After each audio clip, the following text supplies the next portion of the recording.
Okay, I think we'll go ahead and get going, and want to thank all the people for coming in on time today. I'm sure we'll have some people coming on board here in the next few minutes, but I think for those people who are in, welcome. Really appreciate everybody taking time out of their morning here and participating. And this is going to be a participating type of webinar. We certainly are going to invite participation and questions. And before we get started, I'm going to well, try and make sure that this PowerPoint. Let me see here. Hold on, everybody. Let me.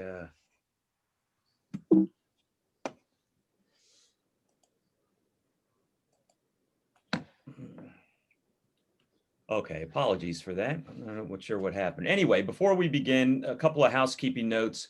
We'll be sending you the recording of this for those that have registered. You can submit your questions anytime. We will do a Q&A after the session, and there's also a survey that you can complete as well. So before we get to some of these points, I'd like to do a brief intro of my colleagues that are participating today on this webinar. We're very pleased to have Scott Weldon, who's the VP of Strategic Partnerships at Software Next Door, Good morning. on this call today. Scott's a longtime industry hand, been involved in the staffing and solutions business for a number of years in a number of sales and biz dev capacities. And then we have Mahesh Iyer, who is the Chief Revenue Officer of Oorwin, which is, of course, the company that's sponsoring today's webinar. And Mahesh himself has a long and distinguished career in this business, having been a senior executive with Monster for a number of years, and had his own company, at least one of his own companies that grew quite large in this space. So if both Scott and Mahesh, if you want to add a few more things about your background, you can when we get to it. And then again, this is going to be kind of an interactive program today. So some of you may have seen the original announcement for the webinar and the description of it. There were some, let's just say, some kind of some things that we were going to discuss that were very much data points, even dare I should say it, kind of metrics that were part of this KPI discussion and sales. I think after we examined it a little bit further, we realized that some of those data points are really moving targets, and probably are certainly worth a discussion, but not as relevant perhaps as to, I think, some of the key points that we're going to be exploring today. At the end of the day, this is about sales, and we're going to get to also some of the importance of using technology, and particularly a CRM. That was one of the talking points that we agreed would be a kind of a key point to this whole presentation, is really the advantages of using a CRM and that technology to kind of help. But sales is sales is sales, and I, forgive me, I'm Ron Bardak. I've been in sales and B2B and technology sales for the better part of 30 years, having recently spent the last 6+ years at TechServe Alliance. So that's my background. But at the end of the day, I think I like to consider the 4 Ps. Everybody has their own approach to selling. But I think for the purposes of today's webinar, I'm just going to start with a little soliloquy here about the 4 Ps: professionalism, patience, persistence, and process. And I think today what we really like to explore is really more of the process side of why it is so important when you're measuring sales, and particularly KPIs, why that can really make a difference in not just individual salespeople, but sales managers, and of course management themselves. Okay. And then furthermore, we're going to explore why technology, and particularly making real use of your CRM can make such a difference. Okay.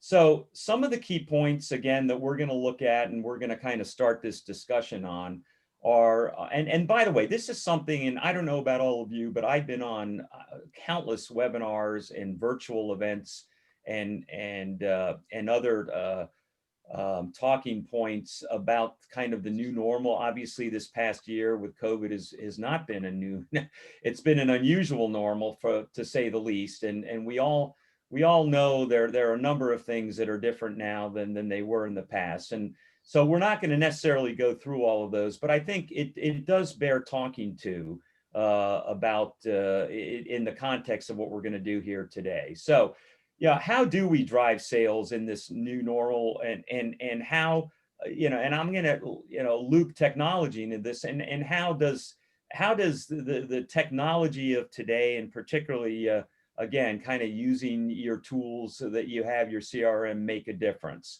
Mahesh, do you want to jump in and give some input on that? Yeah, hi. Thanks, Ron. That was a lovely long introduction to start with. And good morning, good evening to people all across the globe who are joining for this live, webinar. Yeah, I mean, what is new normal? I mean, as far as sales is concerned, I always believed. I mean, I was a firm believer that everybody's talking about remote. Everything is remote. We are away. Everybody's working from home. I always believe that sales means we used to always be remote, even when we are meeting customers. The first call used to be remote. You would make a call through a phone. So the only difference is we are not meeting the people now. And the new normal is we are engaging with them more. The difference, what has made in the last 9 months or so, is customers are ready to meet us more, and as a sales, that's a big motivation for each and every one. Now customers are available either on Zoom or on TeamViewer. So the new normal is remote, and I think so the next 1 year is going to be like that. And I feel we have to work our way around it, and that's how it's going to happen. So that's my few thoughts on that one. Sure. And Scott, being in the staffing world and really living this every day as you do, tell us. I mean, it's never been easy to get a hold of hiring managers or No. CTOs or CIOs in this space. We all know that. Of course, CEOs, very difficult if necessary. What are some of your thoughts? From the staffing side, in terms of this question, driving sales in the new norm? Well, it's really hard to call this anything but unpredictable at this point. Nobody really knows what's going to happen for the near future, but we do know a few things. Number one, this is a new way of doing business now. You have to be more creative than you used to be before. But more importantly, you've got to come up with and document a process by which you go after new business. Yeah, it used to be. I told this to friends and family when we talk about what I do for a living, and they say, well, what's it like? Can't you just call up a business and talk with them? No, not anymore. It used to be. It was reasonably challenging to get through to a decision maker, but now it's become even more so.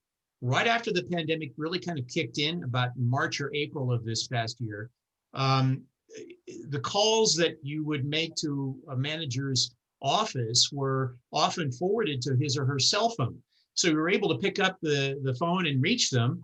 But after a while, they kind of caught on to that. They got a little savvy to that, and they turned all those features off. So all that automatic forwarding we used to be able to take advantage of is no longer. They got inundated on their cell phones, and everybody said, well, this is ridiculous. I can't get any work done because every call is coming right to my cell phone. So they turned all that off. And now we're dealing with a situation where we've got managers now rerouting all of those calls to their office lines, and they're now funneling through and selectively choosing who they're going to respond to. So the way we communicate, the way we reach out is going to be very, very different from what we used to. you have to have a really compelling message. One of the things, I have a very good friend of mine and a very solid mentor in this business named John, and he and I talk about this frequently. And you got to have creativity as the foundation. He and I talk about this the other day. You've got to have creativity as the foundation of your sales effort. But more importantly, you have to have discipline to follow through on whenever you endeavor. There are some tools out there that you can use to mix up your message. There are a lot of trade publications out there that I subscribe to. But let me give you an example of one of the things that you might want to consider as you build your business for the new 2021 year. There was a very interesting article that was put out and published by Deltec, but it was actually written by a company called Hinge Research. And I don't know whether or not any of you have heard of that, but the article was entitled 21 Ways to Gain a Competitive Advantage for Your Firm. And it was a way to look at your organization from a high level and find out ways that you can differentiate yourself. And one of my colleagues on the executive side at our company and we sat down and kind of went through the 21 ways. It was amazing how many opportunities we had to either tweak or enhance what we had and make ourselves more competitive. As an example, and I can forward this to you all and make this as a document that we can all read together. One of the things that they talk about was specializing in an industry. They said this is perhaps the easiest and most successful differentiators, but one of the temptations is to try to specialize in too many things. That can get you into trouble. If you're good at a handful of things and you do those things really, really well, sort of like McDonald's. McDonald's makes hamburgers. They don't make sushi, and there's a reason for that. They're very, very good at making McDonald's and hamburgers and fries. So stick to what you're really good at. If you try to do too many things, you might get yourself into trouble. Another one was specialize in serving a specific role within your client's organization. So if you find something that is particularly intriguing or particularly unique that you're very good at, go after that. Specializing in a particular service, offer a truly unique technology or process, focus on understanding a particular target audience. Again, I can send this document out and forward it to everybody. Absolutely. Well, you've almost, in a sense, you've kind of segued into the next point, because really the two are very very close. That being, of course, how do you drive sales, and then how do you reach your customers today? And we can talk about some of the KPIs involved in from a sales management point of view, something Mahesh can touch on maybe in a little bit on some of the like the key performance indicators for your team, and how successful are they at getting in touch with people. Everybody on this call has probably been to a number of sales seminars and taken sales classes and read about it, and we all know about the 7 or 8 or even 9 touch points. And I think no matter what sort of a new normal we're in now, all those still apply. I mean, basically sales discipline and sales process, no matter what where we are in the world today, I think those are all really important. But how do you reach customers today? Mahesh, you told me something the other day. I thought that was very interesting. Let's face it. I mean, we're in somewhat of a consultative, really even kind of solutions-based industry. So one of the first steps to that is stimulating interest, right? So how do you stimulate interest in a customer? Mahesh, I think you had talked about reaching out. Now it's maybe a little different. What you're doing is a bit different than what salespeople and even to some extent really recruiters are doing in the staffing space. But you were talking about telling a story, right? Yeah.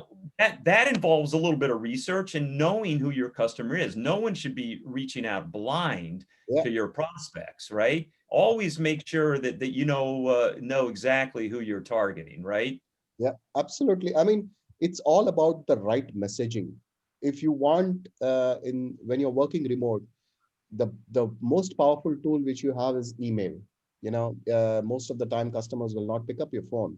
but how do you make your customer open your email? You know, it's very interesting. Like I spoke to you last time, stories. We need to create a nice story when you write an email. When you're Mhm. reaching a prospect, most of the time, what we do is we go pick up something on LinkedIn and we just call the customer. But that's not the only way. The other day, I was telling one of my sales rep that when you're building a story, let's say you're reaching out to a prospect and you go to the website and you see an interesting article or a blog, pick up the title of that blog. And because that blog title must be something relevant and that is something which the customer is pushing for, make that as your subject line and ask the customer a question. Is this something which is you're into, and how are you doing it? Can we help you in enabling it in a much efficient manner? You won't believe the amount of open rate which we get on these kind of emails. I mean, at least from my side, I can tell you I have got 100% record on top in terms of getting those emails open, because you have a story. The moment a customer, I'll tell you again, a CEO of a large fintech company, and they recently got funded some Series B funding, and he had post on a LinkedIn where he was celebrating that. So my email to him was very simple. I just picked up that Series A funding. I said, you got Series B funding. How are you going to manage your funds? Question mark. The customer did open the email. He did reply. He said, yeah, it's a nice way to approach. So stories, messaging, these are some of the things which you need to learn now in the new age. Because if you don't have the right story and the right messaging, most of the time customers will not open your email because they might be getting thousands of emails. How are they We're- going to differentiate your email? Yeah, yeah. no, We're- all great points. And I would say, and Scott, you can add to this in terms of keeping our eye on the ball in terms of the KPIs. I mean, what are some of those KPIs when it comes to just general and initial outreach? I mean, number of calls and emails per rep. Obviously, that would be one. Number of sales opportunities created. Lead conversion rates and average conversion rates. Those are all important aspects of this. You want to touch on a few more or add to what Mahesh was saying? Yeah, I can add to what Mahesh was saying for sure. Your messaging is critically important. You've got to have a hook. You've got a very, very small window of time Yeah, to get the attention of that reader. And right. if you don't snag them with something that's appealing or interesting or linked to what they do or what they're thinking or some of the initiatives that they've got going, you'll lose them.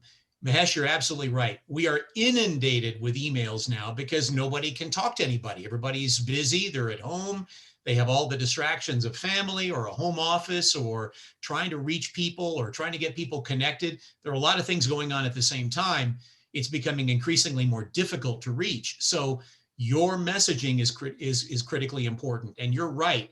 When I reach out to a potential client or an existing customer, and I do research on them and I know what they're interested in, I have a much greater chance of getting in and getting a response or a read receipt or contact with them than I would if I'm just going to basically send them a document and say, here, read this.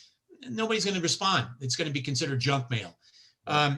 In terms of documenting and in terms of managing your team, it is critically important that, there's an old saying, you inspect what you expect.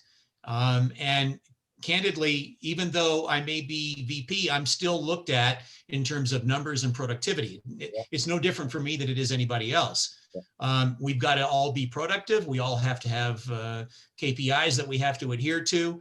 Nothing changes. However, I would recommend that for sales managers out there, it is important that you come up with a metric based upon the business that you're in that will allow you to manage your reps and allow you to manage productivity. Let's circle back around again to a CRM. I was just thinking about this. That's where CRMs really come in handy. You've got to find a way to manage all that, and a good CRM, one that has a good solid engine behind it that uses AI as an example to maybe determine trends or trending behaviors in a potential customer, allows you to segment and store your customers in an easy to find way, easy to sort way. There's a lot of value. There's a lot of merit in using a CRM. It's impossible to do it anymore without. You can't really keep a spreadsheet anymore. If you have any intentions of building your business, a spreadsheet or a filing system in Windows or something, a Word document file folder, it just doesn't work. The old paper system doesn't work very well either. You've really got to have a way to manage and go after and market to your customers en masse. And a CRM, a good CRM, allows you to do that. And you can, of course, link other applications to the CRM if they are, if they communicate with each other and make it even more powerful. Yeah, Well, that's right. In these just days, to I'm add, sorry. Ron, 2 points what Scott Yeah. said, really interesting. One is the sales manager. Their biggest KPI is to, monitor their sales rep and see how they are engaging with the customer. So most of the time, sales manager just looks at the number of emails and then he will look at the number of calls. That's not going to help you. No. You have to go into the CRM, like Scott said. If you have the right CRM, ensure that the right activities are there, they are tagged in the right manner, they have enough information and intelligence about the customer. Let's say if the sales rep has done a demo, do you have the information of the demo inside the note or in the activity in the CRM, so that the sales manager can pick it up and he can see whether the sales rep is doing his work or not? That is something which is very key. Second thing is, like Scott said, very important how good the CRMs. Like we use a CRM where our own product. Don't want to make it patronize it, but yes, our product. We have something where you if you want to find information about the customer and if you know the name, just search it on the bar and you will get the emails of the customers. So no need to have another additional tool or an additional business intelligence tool for that. So it's very important that you have the right technology to back it up, right CRM to back it up. I would agree, Mahesh. And that merely, as you said, merely insisting that your reps make a certain number of calls in a day and a certain number of emails or a certain number of touch points, just making those numbers, making the calls, making the emails for the sake of making the numbers doesn't really solve anything. Those numbers have to have meaning and they have to be documented. But more importantly, when they're documented, those notes have to be something that you can point to so that you can really you can perform some creative analysis and look at, okay, you're making this number of calls. This is what you're saying. Perhaps we can tweak this, adjust that to make it more effective and more impactful. Absolutely. It's all about ROI, Absolutely. And a couple of things that I'd like to add is, we're talking about selling and outreach to prospects and new customers, but none of us should really overlook the fact that we're also dealing with customers, existing customers, because customers are also the people that are just as important, in some ways, maybe more, because and customers need to be kept track of on a CRM and contacted and made aware of changes and upgrades and even upselling. So that's something that we should all keep in mind here in the context of what we're talking about. But I'll just add one more thing to the CRM, and that is, there are a lot of great CRMs out there and with a lot of functionality. Most of them, if you use them the right way, are going to make a huge difference in the sales process. There's that word again. But we've all all of us, me, Mahesh, you, Scott, everybody on this call, I'm sure, has been in situations where, you've got a tool, you've got a great CRM, but you get lazy over time. Don't tell me you don't, because we all do. And Absolutely. And it's easy to just suddenly, stop adding a note, or if you've got a follow up in a task, suddenly that date approaches. Oh, I'll push him back 3 days or her back 3 days, or I'll wait a week, or so on and so forth. So obviously, all of this stuff, and it sounds very obvious, but it's a real key consideration here in terms of how you make use of this technology. Yes. You've got to be disciplined. Yeah. Discipline is really the key. Yeah, And I think as a sales manager out there, that's got to be one of the most important things you instill into your team is taking that discipline approach, because yeah, the rest will follow. I would agree. I would agree. And I think that disciplinary approach, you don't do it with a baseball bat. You do it with results. You show them the power of that discipline, the power of that habit that you're going to be developing. The results will speak for themselves, and you'll get a lot more buy-in. If you try to force it down everybody's throats, and I know a lot of sales managers that do, frankly, I used to work for some, that only works so far. Pretty soon people get discouraged, they get upset, they get frustrated, and then, perhaps they leave. So you want to be careful about how you engage with that, but results will speak for themselves. It's that discipline, that habit that you're forming does pay off. It may not seem like it, but it does. The numbers don't lie. The statistics don't lie. Another advantage that a CRM offers too is a way to go back and look at histories and determine what your customers bought, when, and why. You can look at your messaging and you can say, oh, look, I sent this particular email, that got a response. That works. I think I'll do that again. And you begin to replicate your efforts rather than having to reinvent the wheel each time you approach a new customer. Saves a lot of time. Yeah, I mean, I always believe, the way Ron said, it's obvious. The point is, when it is obvious, that's the time when we don't do the stuff. Yeah. Oh, yeah. So, just, That's true. so just to add, you put out a very valid point, on upsell and, how we get the old record. The customer's buying pattern also is something which we get from the CRM. If you have the right CRM, you'll get the customer's buying pattern. If you see a customer who's buying every year, monthly, and on certain months he's spending less, on certain months he's spending more, you need to go back to the customer and tell him that, see, this is the pattern you have. I can do something. If you get into an annual contract, maybe I can, save you some money. But locking for 1 year, so the buying pattern, I'm just giving you an example. It's just a buying pattern is something which we will understand if we have all the data on the CRM in the right way.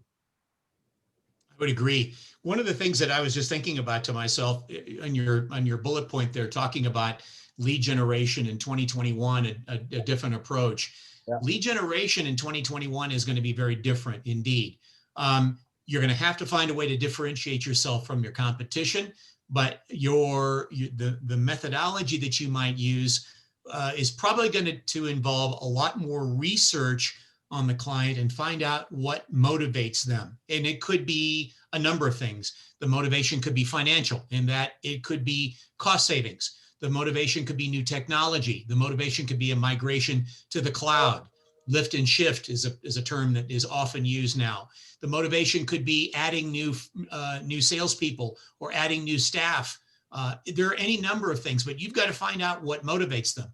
Go to the websites that you're trying to reach out to, learn about the people that you're reaching out to, take copious notes, and target your messaging, target your emails, target your communications accordingly. I just took a quick note of the number of magazines and the number of articles that are automatically sent to me, or number of news agencies and technology institutions that send me articles and send me reports on a daily basis. I count off almost 12. Now, is that a saturation of information? Yeah, sometimes. Some of the information that I get sent is not really applicable. I delete it. But occasionally I'll get a really juicy piece of information that could be applicable to one of my customers, and that's what I want. So then when I approach my customer, hey, Bob, I know you're interested in this particular initiative based upon the conversations that you've had and the things that I've seen on your webpage. Perhaps you ought to take a look at this article, and I'll take a snippet of that article, park it in the middle of my very concise and direct email to get their attention. That's the hook. And I say, hey, look, perhaps I can spend a few minutes with you on the telephone and follow up. Now, they may or may not respond to me, but they know I'm looking at this from a what's the word I'm looking for? A servant mentality. I'm trying to help them. I'm trying to provide a service. I'm providing a resource. If you try to go after business simply saying, well, you're looking for Java developers, we've got Java developers. Well, everybody says that. We're all fishing from the same pond. Anybody can say that. You've got to offer something that is different from the next guy, something that's unique, something that is in some way more attractive than just simply talking about a particular skill that you're in. So I would encourage you to subscribe to some of these trade publications because they give amazing volumes of information. They do it for free. Many of these things are white papers that are quite valuable to me, and I use these frequently in approaching new customers. Lead generation is going to require some creativity. An old sales manager used to tell me years ago, he said, Scott, if you want to do things to make you successful, you got to do the things that other people are not willing to do. You got to try new techniques. You've got to work a little bit harder, get up a little earlier, stay a little bit later, be more creative. Of course, I can talk about this a long time and I'll shut up now, but I think so. It's a very, very good point, Scott. The magazines, like I have subscribed to a lot of magazines, and when I read those articles, you get those good inputs. Social media is something which which a lot of the lead generation is coming from, and that is somewhere a lot of data is coming from. It's the right way to do the lead gen for you to get those data.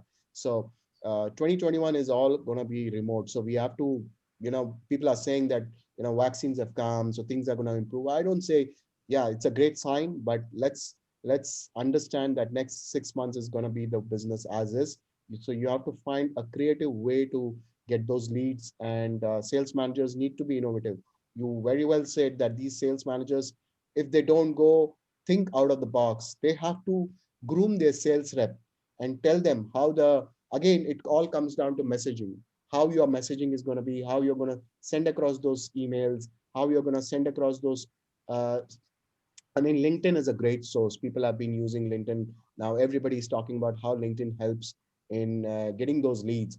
But it's very important that when you comment some post on LinkedIn, you comment the right way. I've seen people just saying, oh, great car, great. Somebody has made a post, the comment will be, oh, it's an excellent post.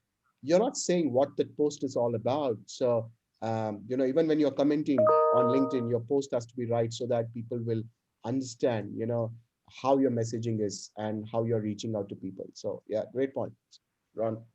No, that's an yeah, excellent, all great points by both of you. I would just take a quick 30,000-foot view of this to what you're both talking about, and just to make a general comment that we're living in a very changing world right now. We're as my good friend Maurice Fuller from Staffing Tech often says, we're in that new technology revolution, and we're right at the beginning of it. We had the industrial revolution, we're now in the technology revolution. And so to that end, I'd say, pay attention. I mean, businesses, technologies, they're changing, and they're changing very quickly.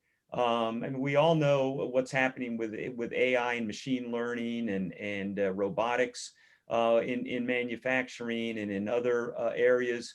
Be aware of those, because guess what? When you have new companies springing forward and coming into business, those are all opportunities, right? So I guess I would just say, and again, and maybe it sounds very, very obvious, but stay educated. Learn, know what's out there. Yes, the magazines, and I'm assuming you mostly are talking about online publications, because I think that's what we're talking about these days. But yeah, blogs, TED Talks, online, there's a whole range of things that you can kind of keep up with, but very important because we are changing. The world is changing so fast right now. Just look at the biotech industry and what we're doing now in space and in the private sector, and the conversion from oil and Yes. gas into other technologies, green technologies. So there's a big world out there, and it does create a real demand for talent. And that's a whole nother issue. One maybe that we can get into another time. But there's a lot of opportunity in our business, in the staffing and solutions business. There is just so much opportunity and ability to garner leads out there. So that's what I would add to that as well. Now we've kind of touched on this a little bit, but again, kind of keeping our eye on the ball here in terms of some of the KPIs. Building customer interest through technology. Now, what does that mean exactly? Scott, what is it? How do you interpret that? Building customer interest through technology. I mean, we've talked about the benefits, obviously, of a CRM. And I would add, I think it's also very important in this conversation, the scope of this conversation, to keep in mind that, we're talking a lot about the salespeople, but let's be honest, the salespeople and the recruiters, they work together. They're hand in hand in this business. And one can't exist without the other, right? So Nope, what does that nope. mean? Well, that means when you have a CRM and you're selling and mining for leads and farming and doing all the due diligence that you need to do, you've got to keep your eye on the next step, which is the recruiting side of it, right? To fulfill those positions, right? I would agree. Those fill ratios, right? Talk about a That's metric. right. That's something that we always have to look at. So give me your thoughts on that, Scott, if you could.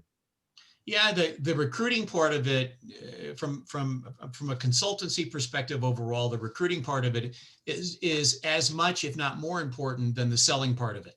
It's great that I bring in an opportunity perhaps, and my recruiting team would go after that opportunity. But if I don't have my hands in that process, and I'm not helping to manage that and secure that, things are going to fall apart. Again, you inspect what you expect. So it's not just a matter of me as a sales representative or as a sales manager handing a lead to a rep, and then the rep goes out and gets the lead and brings the requirement into the office for recruitment and fulfillment, and then just kind of forgets about it.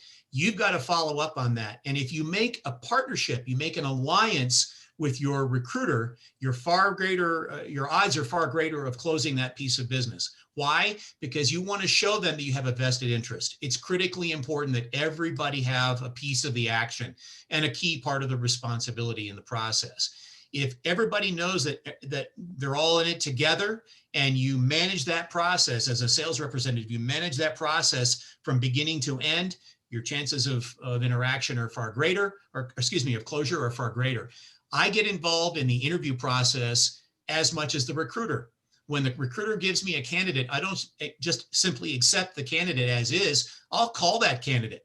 I want to find out, how are their communication skills? How knowledgeable are they? I'll do a little quick research on the web, and I'll find 2 or 3 questions that are pertinent to the requirement and pertinent to his or her skill set, and I'll screen them. I'll go through and vet them out. I'll say, hey, tell me a little bit about your experience in Java technologies that you say you have. Tell me about your experience in back-end development. Tell me your experience about how you were given a project and you followed through on that project from beginning to end, and what was the result of the deliverable. I want to know more about how they engage. Now, if they are confident in their response to me, I know that person probably is pretty well qualified. Now, granted, there are some people out there that can pull the wool over your eyes, and they'll tell you what you want to hear, and they'll give you smoke and mirrors, and they'll BS their way into success. But that generally isn't the case. Usually you can tell within a few minutes as to whether or not your candidate is viable. But using technology and talking about building customer interest, that technology you use has to incorporate things that are of interest to them. Here's an example. one of the things that I try to do if I'm reaching out to a particular industry, I'll try to come up with a theme, a message, a campaign that I can tie into my CRM that allows me to hit a number of clients simultaneously with things that I know are pertinent to them. As an example, if I'm reaching out to CIOs or security officers, CISOs, I know that anything that is covering the latest cures to ransomware or hacking or a new approach to protecting your database or a new approach to protecting your applications. Those are things that are pertinent to the CISO. I'm going to go through, I'm going to scrub the web and find those things, take out pieces of information that are valuable, customize a brief message to my CISO and send that out. My odds of getting that message back, hey, look, I want to learn more, they're far, far greater. But again, you've got to have a good CRM to document all that information in. It can quickly be overwhelming. Yeah, In fact, absolutely. And Ron and I were, using the campaign feature in a oh yeah, CRM. there's a piece of software I use. It's called Yesware, and Yesware is, I mean, there are many. I just happen to choose this one, but Yesware uses a campaign methodology where you can have up to between 1 and 10 separate email messages sequentially sent out, and they'll keep sending one, customizable with the name of the individual in the message. In the template that you use, you can build your own or choose something that is off of their generic list of templates. But the advantage of that is that it not only documents the message, but it dumps that into, in this case, Salesforce. It dumps the information into Salesforce automatically. So then you have a record, you have a track record of the number of hits, who opened the email, what kind of success you had, did they respond, did they look at your web page, did they look at your link on LinkedIn. You have all these stats you can use. It can help you to determine what works and what does not. So there are so many tools out there, but you really have to focus on those tools that will tie in with your CRM, and then also have the AI, because that's really big now, that has value, that has some merit. Without the AI, you're just looking at numbers. You've got to have a way to look at those analytics and really come up with something unique and that's going to give a return in your investment. Yeah, Mahesh, you might want to touch on, and we've got a few minutes here before we'll maybe open it up if there are any questions. But talking about the importance of working through not just a CRM, but really through an entire platform, being able then to manage things in the applicant tracking system and onboard. Why is integration such an important aspect of this, and in terms of the technology and making use of AI? Yeah, I mean, Scott covered most of the stuff, but it's if you see, technology is the backbone of today's a good sales engine. I would say it's just like the movie Wolf of Wall Street. You don't have the pink slip, pick up the phone, and start calling the customers. Now you have an entire intelligence which is backed up. The CRM, the ATS, they all give you that kind of intelligence, information about the customer. Like Scott said, an entire sequence. Like for example, Oorwin does. We have a sequence, we have a workflow, an entire campaign management is there. You could have email templates. These templates, these emails could be sent at different frequencies. Information about the customers, which is very key. Like I said, today everything is at the tip of your, so you have all the information right from the revenue, the employees, what product they are using, what technology they are using. If you are selling a technology solution, you would know that who your competitors are and what are they selling. So these are the kind of information which the CRM gives you. And sales managers biggest KPI more than anything else, since this whole topic is revolving around the sales manager's KPI, his biggest KPI is how efficiently he uses the CRM to manage his people. That is one of the most critical KPI. How is he using the reports which the CRM gives you, the data?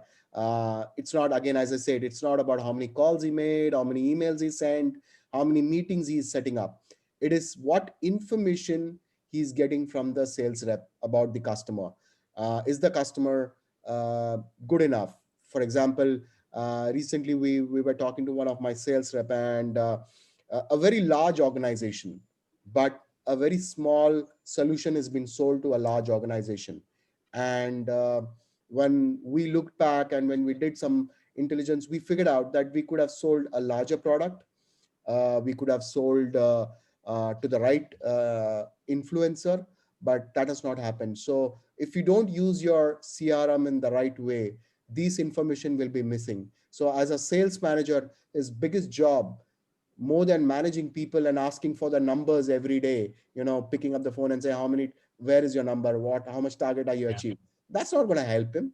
He has to see whether, you know the information about the customer which he's trying to pitch, the pipeline, has he reviewed those pipeline, and in those pipeline, is the rep selling the right product to the right customer? That is the key, and all this will happen if you utilize the CRM in the right manner.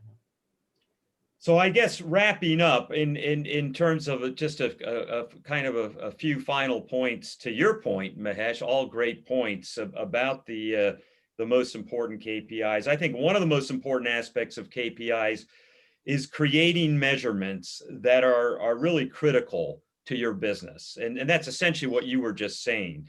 But again, it's something particularly as a sales manager, that's going to be how you really drive your business today and tomorrow, and how you're going to be successful. They also, KPIs need to be relevant to performance necessary for each touch point that the customer makes. And that's also, I think, a really important thing in terms of continuing to drive your customer satisfaction and customer relations. And then finally, I think the number of KPIs also needs to be adequate enough to achieve performance, yet minimal enough to avoid confusion and administrative burden. Don't get too bogged down with too many of these metrics. Look at the ones that are really key and important, that make a difference, and that you can kind of wrap your hands around. It's easy to get in the minutia on a lot of this stuff, even with technology that we're talking about today. God knows most of us probably only use 20% of the actual technological power of our tools, and including the CRMs. But I think you learn, you make a decision on what is, as Mahesh was saying, are kind of the key drivers, and you focus on those, and that's what you do. Scott, I'll leave I guess the last word with you on this as we kind of wrap it up. We're talking about building interest through technology. Do a little shave right here, clean up a little bit of the hair on my chinny chin. Yeah, it's good that technology has gotten pretty good now. You can get cameras that I'm looking at the camera right now. I can see every follicle in my face now. Okay. Every blemish. I think that in all, and I'd be happy to share some of the tools that I use if anybody wants to reach out to me, that I use on a fairly regular basis that are rather effective. But the secret is being different. Try things that you have not tried before. Be creative. Choose messaging that is pertinent and it is applicable to your listener, to your reader, to your customer. Don't try to do things that you've done before. They probably aren't going to work. We've got to be creative. We've got to be imaginative. And perhaps I can share some of those ideas that I've got. Again, use some of those trade publications that are out there. They're very valuable. Yeah, I mean, all good. yeah, Mahesh? just to add last thing, ensure that when you go on a Zoom call or a video call with your customer, ensure to keep your video on. One of the biggest myths Absolutely. which I see most of the sales rep doing it, they are just not switching on the video. This is the only way you're going to see the customer. So why do you hide yourself? So you just go back, ensure that you are in a place where you can take those calls, so that you can be on video, the customer sees you. If you come on video, the customer will be obliged to come on video, and that's the way you will know his reaction. You will know whether he is interested in the product, whether he's fiddling with his phone or is looking somewhere else while you're Yep. giving the presentation. So the biggest takeaway would be is, in these days, if you're on a video call, the It, biggest tip to sales guys is please switch on your video. it establishes a level of trust because Absolutely. remember, we can't go see that customer face to face until the pandemic is well under control. Yeah. This is the only avenue we have. And it's a way to establish trust and an investment from your client. It makes them feel more comfortable. Yeah, absolutely. All great Yep. points. Well, gentlemen, I wanted to thank both of you for a great discussion today. There is, I guess, this poll just popped up for those that want to go ahead and fill that out. And I don't know, Mahesh, since you have the access to perhaps the questions. Do we have any questions that have come in that you're aware of on the chat? Not as of now. That's it. That's all. Okay. Well, that's no worries at all. But again, just, we must have answered we must have been just obviously really, really good at what we did, right? we've covered the world. Yeah. So, and again, sometimes it's difficult. Sometimes it's difficult to cover all of this information in a short window of time. I have a lot I wanted to share, but we don't have time to go over every detail. That's for another time, perhaps. Yeah, absolutely. I mean, you could have an entire session just on CRM or a single topic. Yep. It's that big. So yeah. Yep. But remember, we also have to walk that fine line between being agnostic about, what we promote, because this is supposed to be an informative exchange of ideas and information, not just, we don't want to turn it into an infomercial, right? Yeah, no, absolutely. Absolutely. Well, again, this presentation was presented to you by Oorwin and of course Scott at Software Next Door and Mahesh and myself, and we thank everybody for coming on board today. Yeah, somebody opened a question quickly if you have time. Sure. Says you guys gave us many options for sales. Yeah.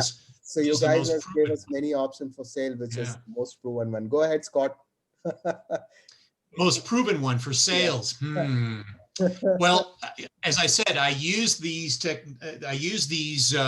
publications almost every day. I'll give you an example. One of the publications I use is Gartner Research. Gartner Research is very thorough in its analysis of technologies and industry trends. I'll find an article that pertains to a particular customer. For example, if I'm calling on, I'll pick something. If I'm calling on insurance companies for the day, and I know that there is a particular trend in an insurance business to find ways to protect information and protect data, I'll look at Gartner Research. I'll find an article that pertains to securing and protecting your data. I'll reach out to the CISO. I'll reach out to the decision maker that I know has an interest there based upon the research that I've done either in LinkedIn or elsewhere, and I'll send that article customized to that particular manager. It's really, really hard to come up with a one size fits all, but I would encourage you to reach out, to utilize some of these tools, these powerful tools that you have online that are free.